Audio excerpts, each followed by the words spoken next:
Sennacherib, and it describes his capture of a city called Dilbat.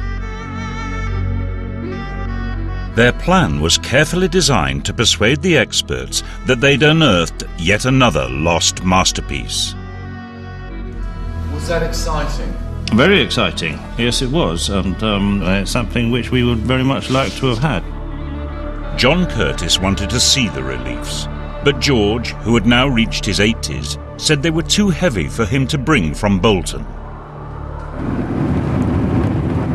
So, for the first time, Sean had to come down alone to sell his forgeries in person. He didn't strike me as anybody with a particular interest in antiquities. In fact, I said to him, you know, these are really interesting. Wouldn't you like to look at some of the other Assyrian reliefs that we have? And he said yes, without showing very much enthusiasm. I pointed out some similarities and showed him reliefs from the reigns of the same kings, but it didn't seem as if he very much wanted to take an interest in them. John Curtis only wanted to buy one of the panels, so Sean dropped the other two off at Bonham's the auctioneers. Unwittingly, he'd sealed the family's doom. I pride myself, I hope with justification, of knowing a bit about these Assyrian reliefs. And I was shown it, and my immediate reaction was, don't make me laugh. Stylistically, it didn't add up. It looked like an Assyrian relief, but not like a genuine Assyrian relief. It was made out of the wrong material, the wrong stone, and it was carved in a marginally wrong style.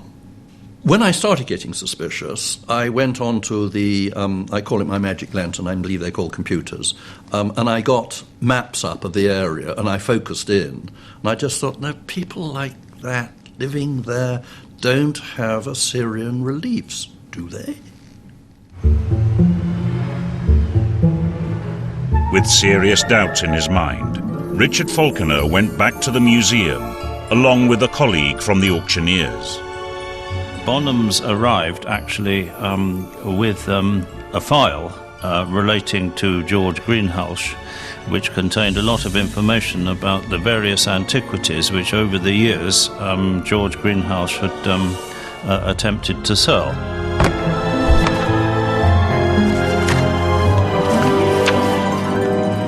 The three of us then came to the conclusion that something, well, to say in North Country, something funny was going on. Sean had made a fatal error. A tiny detail on the horses' harnesses was wrong, proving that the reliefs couldn't be genuine.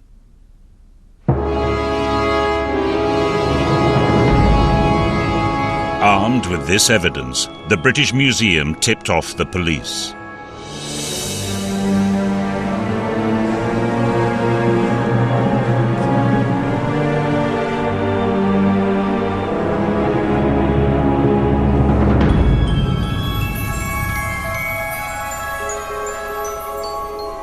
We had already looked at the house. We knew it was quite a small house, so we weren't expecting vast amounts of property to be in it. We were very, very surprised at what we actually found. We found books which had details of objects that had been made in a cupboard. Then we opened a cupboard and we found a couple of spare Amarnan princesses in there that were just thrown in with the shoes at the bottom of the clothes cupboard. Underneath the mother and the auntie's bed was wet handmade paper that was being pressed by the weight of the bed to dry out, to be used presumably for some forgery of old and ancient paper. There was a silver plate on the side of the bed that was in the middle of being carved with knives in the style of a Roman plate. Just about every cupboard, every shelf had evidence on it. It was like a police officer's dream, to be perfectly honest. The Greenhalgh home was totally dedicated to making forgeries. In the kitchen, police found kilns, presses and forges for making ceramics and silversmithing.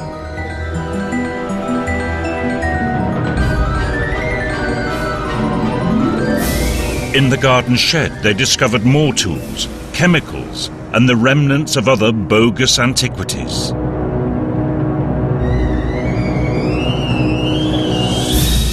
And upstairs, in the master bedroom, they found George Greenhalgh himself, now an old man of 83.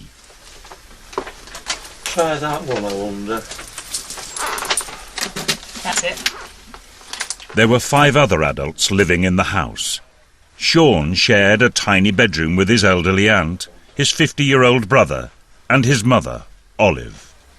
For me, walking into a place like that, it was abject poverty, seeing people living in conditions like that. They were living almost in a different period of time. To be sort of having 40 and 50-year-old sons still living with them, and that being quite normal, and them just being a part of the house and a part of the makeup of the family still. It was all quite unusual.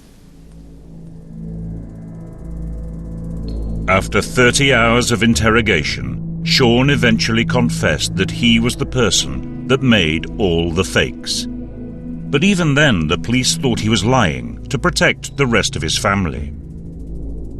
I haven't involved any of my family now. I'm not covering up for anybody. I'm not like people would do for the family and that, but I'm not. I've made all of these things. It's all been my idea. I can't say any more. Well, you can, Sean, because the trouble is that we're not convinced. Well, I said all I can say is that I've made them. It's my fault. Now I'll just have to take the rap for it. We found it hard to believe that it could be one person just because of the diversity of the objects. You sort of think, well, all right, so maybe Sean is doing the sculpture, the stone carving, but who's doing the pastels and who's doing the oil paintings? So we started to look, and we did explore that in depth. And yeah, it was a surprise to find out that really this one man was responsible for all of these items. Sean went into detail describing how he made each forgery. He'd found the stone to make the Amarna princess down in Wiltshire, and then carved it in just 3 weeks using tools he'd got from B&Q. He said really that was quite a simple task. It hadn't taken him very long, and when you look into it, he hadn't got the right sort of stone, he hadn't got any expensive equipment. It was down to a drawing on a lump of stone and then carving it out with very primitive tools. He explained how he had aged it and how he had chosen the patina for it. You know, he went into some detail of how that was created. How did he age it?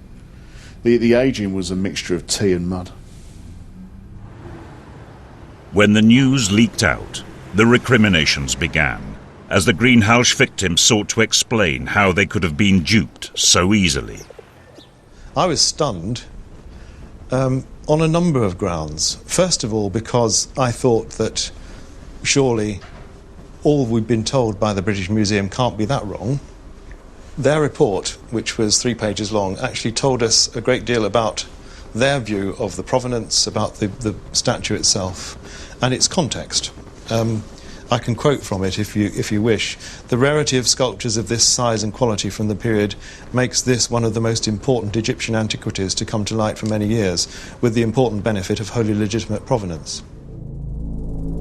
The key evidence that persuaded the experts that the princess was real was a sale catalogue apparently proving George's story, that it had been bought by his wealthy grandfather at an auction in the 1890s. In fact, the catalogue had been bought by